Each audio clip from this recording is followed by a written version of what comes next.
The Charles Houston Bar Association presents its Lifetime Achievement Award to the Honorable Saundra Brown Armstrong, Senior District Court Judge for the Northern District of California.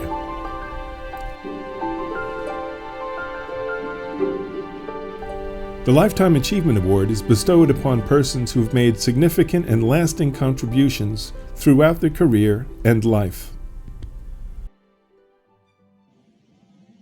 Judge Armstrong's distinguished career of public service, her selfless mentoring of law students and lawyers, and her courageous spirit make her an obvious choice for this recognition. Hers is a pioneering career of many firsts. In 1970, at the start of her professional career in public service, she also became Oakland's first black policewoman. 27 Brown. 27 is murder, sir. What's 211? 211 is robbery, sir. 415. 415 is disturbing the peace, sir. And I went and had a ride-along with the policewoman, and I just fell in love with the job because she's primarily investigating child abuse cases and doing exactly what I wanted to do. But I was also very sensitive to the fact that I would be the first African-American female on the force. That turned out to be probably the pivotal point in my life, because that is what generated my interest in the law. The fact that I'm black is one of the reasons why I'm here, because I feel that there is a need for the black woman and the black man to become involved in the police department and law enforcement in general. And I went to law school for one purpose, and that was to be a trial lawyer, because I felt that what lawyers do, they do in the courtroom. I love the competitiveness. I love the fact that I mastered the rules of evidence. The rules of evidence are like rules of the road. If you know how to drive, you need to know the rules of the road. And the same thing is in the courtroom. She is the walking embodiment of all that we aspired to and still aspire to at the University of San Francisco School of Law. She stood for educating for justice, which was our tagline and something we believed deeply in. We cared about training skilled, ethical professionals. And Saundra Brown Armstrong was the perfect person to embody all of that for all of our students, and not only for our students, but for our faculty. I really loved law school. It was difficult at first because I was working full-time during the day and I was going to school at night, and so it was a challenge, but I loved it. It was almost like recreational reading for me, which made it easier for me to do it, and even though I was most of the time tired. Judge Brown Armstrong has been a trailblazer all of her life, but she truly blazed the trail for me. I was fortunate to work with her in the Alameda County District Attorney's Office. When I was hired, she was already there and had already established herself as a highly regarded Deputy District Attorney. A few years later, when I was elevated to the Alameda County Superior Court, Judge Brown Armstrong had been the first African-American woman judge appointed to that court, and I became the second. I think she also raised me in a way that I became a lawyer before I even knew that I wanted to become a lawyer. An example would be that if I wanted to go out on like a Friday night or a Saturday night in middle school or high school, I'd pretty much have to prepare my arguments as to why she should let me go out for that particular Friday or Saturday. So I would come to her and I would say, hey Mom, I'd like to go out on a Friday night. I've done my laundry, I've done the chores, I've done this, I've got good grades, I've done everything. I'm going out with Charles, you know him. I'm going out with Adam, you also know him, you know their parents. Here are all the reasons as to why I should go out. And sometimes even then she'd say no. The two things that make her special, at least to me, are her love of faith and family. The faith piece is fascinating because it makes her humble. Like the humility that she moves with comes from the fact that she believes that there's something greater than her. And the fact that she believes something's greater than her allows her to believe in people in such a way that she lifts them up like nobody I've seen. And she's done that for me. She's done it for so many people. We've been doing it every year since 1989, usually at my home or Justice Jenkins' home.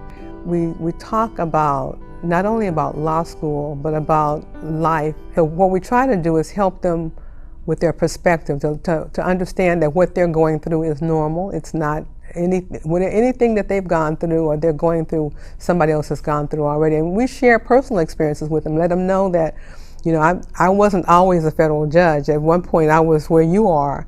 It's not just about us who are where we are now.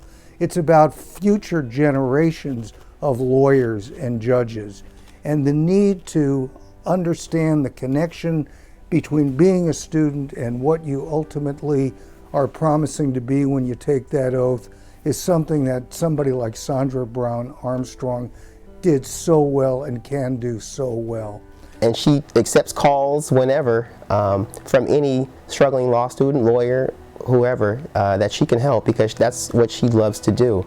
And then she helps others. I remember even on Thanksgiving, she just, the day after Thanksgiving, she wraps up the turkey, what's left over, puts them in sandwiches, and we go drive down to Oakland and help any homeless people with sandwiches from Thanksgiving. So she just is very selfless. That's just the way she functions. But what really stands out for me is, and what I think defines her as a person, is her immense sense of compassion. And I would see that so many times, particularly at the time of sentencing in criminal cases. Now, the judge grew up in Oakland, Brookfield Village, and it was through her upbringing that she understood that individuals many times would make decisions or exercise poor judgment based on their life circumstances. And she would let individuals know that their conviction did not define who they are as a person, and that they had so much more to offer this world. I can't tell you the number of times where I watched a defendant with their head bowed and looking sullen, but upon hearing the judge's words, perked up. You could tell by the light in their eyes that she had gotten through them and inspired them to do better. I've followed her to every job that I've had, to the Alameda District Attorney's Office, to the United States Department of Justice, back to the trial court, the Alameda County Superior Court, and finally to the federal court in the Northern District. I used to call her and say, "Hey, Saundra, where are we going next?" But what she's done for me in terms of guiding my career, she's done for countless others. I think there are three things I'd like to say in closing about her that I think bear repeating. First, she is a person of consummate integrity. In every season of her career, if you talk to the lawyers and judges that she's worked with, the cases she's presiding over, they talk about her unimpeachable integrity. They talk about her desire only to do what's right, and they talk about her intellectual honesty. Over the years, she's been reviewed many times by legal periodicals. She has been rated twice as the least reverse judge on the Northern District bench, an august bench. And her intellect has been described as razor sharp, and it is. But those things aside are no doubt true. But for me, the most important attribute that brings our career together, and the reason why you honor her here tonight, is clearly her notion of the importance of service. Service to her community, service to her family.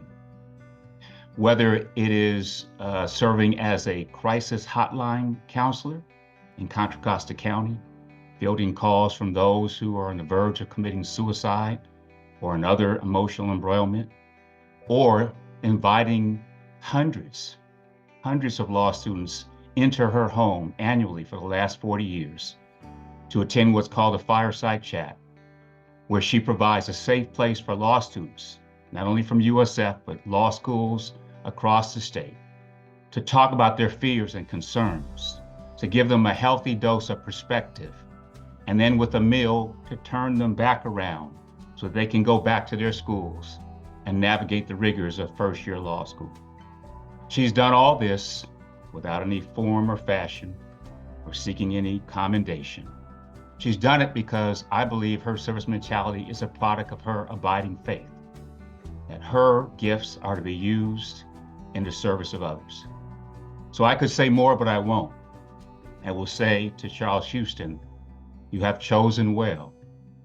Judge Saundra Armstrong is indeed deserving of this tremendous honor you bestow upon her tonight. for a lifetime of service to her community and her country.